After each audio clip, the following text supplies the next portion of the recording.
गावात आज मोठा सोहळा होता. देशमुखांच्या मुलाचं लग्न होतं. मंडप फुलांनी सजलेला, बँड बाजे, नातेवाईकांची गर्दी, सगळं अगदी थाटात सुरू होतं. वधू स्नेहा शांत, सोज्वळ, थोडीशी घाबरलेली, पण चेहऱ्यावर समाधान दिसत होतं. लग्नाचे विधी सुरू झाले. हळद, वरमाला, अक्षता सगळं नीट पार पडलं. आता मुख्य मुहूर्ताची वेळ जवळ आली होती. पंडितांनी आवाज दिला, वधूला बोलवा. पण वधू दिसेना. सुरुवातीला सगळ्यांना वाटलं आत तयारी करत असेल. 5 मिनिट झाले, 10 मिनिट झाले, पण वधू काही बाहेर येईना. आत पाहायला गेले तर खोली रिकामी. वधूचे कपडे, दागिने सगळं तिथेच पडलेलं होतं. पण स्नेहा गायब. खोलीत स्नेहा नव्हती.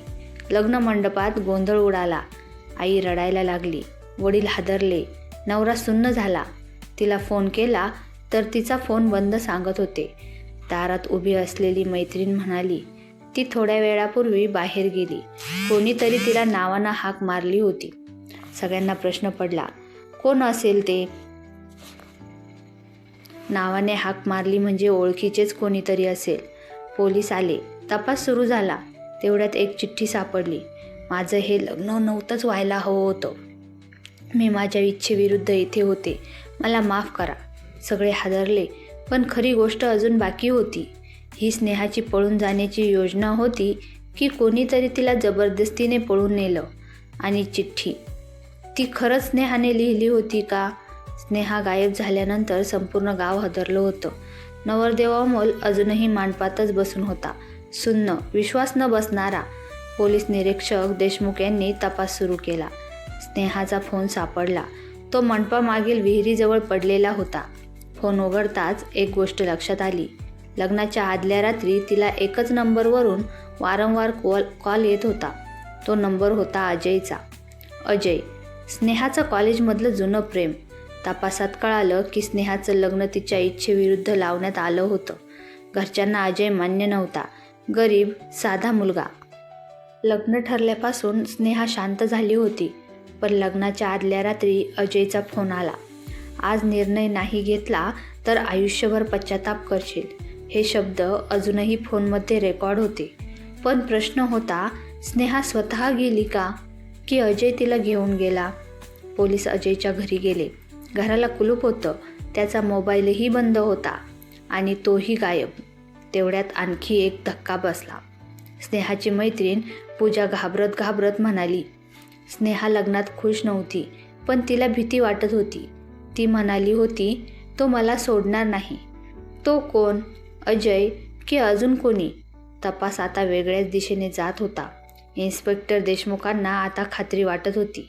ही साधी पळून जाण्याची गोष्ट नव्हती. स्नेहाने लिहिलेली चिठ्ठी तपासासाठी पाठवली.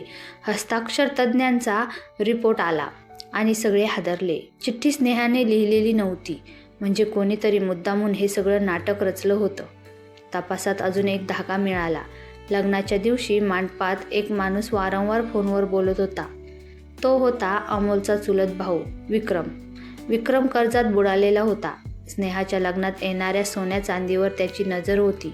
CCTV फुटेजमध्ये दिसलं, विक्रम स्नेहाशी लग्नाच्या आधी काहीतरी जोरात बोलत होता. स्नेहा घाबरलेली दिसत होती. पूजाने एक धक्कादायक सत्य सांगितलं. विक्रम स्नेहाला धमकावत होता. तो म्हणाला होता, शांतपणे बाहेर ये, नाहीतर तुझ्या अजयला मारून टाकीन. म्हणजे अजयचं नाव वापरून स्नेहाला ब्लॅकमेल केलं गेलं होतं. पोलिसांनी विक्रमचा शोध सुरू केला. तेवढ्यात एक बातमी आली. गावाबाहेरच्या जुन्या वाड्यात एका मुलीचा आवाज ऐकू येतोय. पोलीस तत्काळ तिथे पोहोचले. दार उघडताच आत दृश्य अंगावर काटा आणणारं होतं. एक अंधारात बसलेली मुलगी, हात बांधलेले, डोळ्यात भीती. ती स्नेहाच होती. पण विक्रम तिथे नव्हता. तो पळून गेला होता. स्नेहाला वाचवून ताबडतोब हॉस्पिटलमध्ये नेण्यात आलं. ती शुद्धीवर येताच रडत म्हणाली, मला ब्लॅकमेल केलं, अजयला मारण्याची धमकी दिली, म्हणून मी काहीच बोलू शकले नाही. ने स्पष्ट सांगितले, अजय निर्दोष होता. तो स्नेहाला पळवायला नाही तर वाचवायला फोन करत होता. पोलिसांनी अजयला शोधून काढलं. त्याने कॉल रेकॉर्ड, मेसेज सगळे पुरावे दिले. आता सगळं लक्ष विक्रमवर होतं. मोबाईल लोकेशन, CCTV फुटेज आणि एका सावकाराच्या माहितीनुसार विक्रमला रेल्वे स्टेशनवर पकडलं. त्याच्याकडे चौकशी करण्यात आली. त्याने कबुली दिली. लग्नात येणाऱ्या दागिन्यांसाठी त्याने कट रचला होता. स्नेहाला धमकावलं. अजयचं नाव वापरून बनावट चिठ्ठी लिहिली. गोंधळात दागिने घेऊन पळायचा प्लॅन होता, पण प्लॅन फसला. विक्रमला अटक झाली. स्नेहावरचा डाग मिटला. अमोलला म्हणजेच नवरदेवाला सगळं समजल्यावर तो पुढे आला आणि म्हणाला, जबरदस्तीचं नातं नको, तू मोकळे आहेस. तो क्षण सगळ्यांच्या डोळ्यात पाणी आणणारा होता. काही महिन्यांनी स्नेहा स्वतःच्या पायावर उभी राहिली आणि समाजासमोर ठामपणे म्हणाली, मुलीचं लग्न म्हणजे सौदा नाही, तिची संमती सगळ्यात महत्त्वाची आहे. ही गोष्ट गावात नाही तर मनात घर करून गेली. मित्रांनो, ही होती आजची मुलीच्या मनाविरुद्ध जबरदस्तीने लग्न लावून तिच्या स्वप्नांशी खेळणाऱ्या समाजाची कहाणी.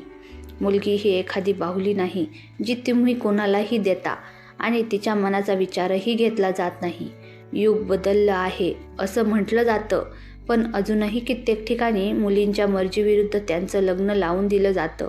मुलीला संपूर्ण आयुष्य ज्या व्यक्तीसोबत घालवायचं आहे तिची मर्जी एकदा तरी विचारायला हवी. मित्रांनो, स्टोरी कशी वाटली कमेंटमध्ये नक्की कळवा व अंतरंग स्टोरी चॅनलला सबस्क्राईब करा. बेल आयकॉनवर जाऊन ऑलवर सेट करा, म्हणजे अशाच नवनवीन स्टोरीज तुम्हाला बघायला मिळतील. धन्यवाद.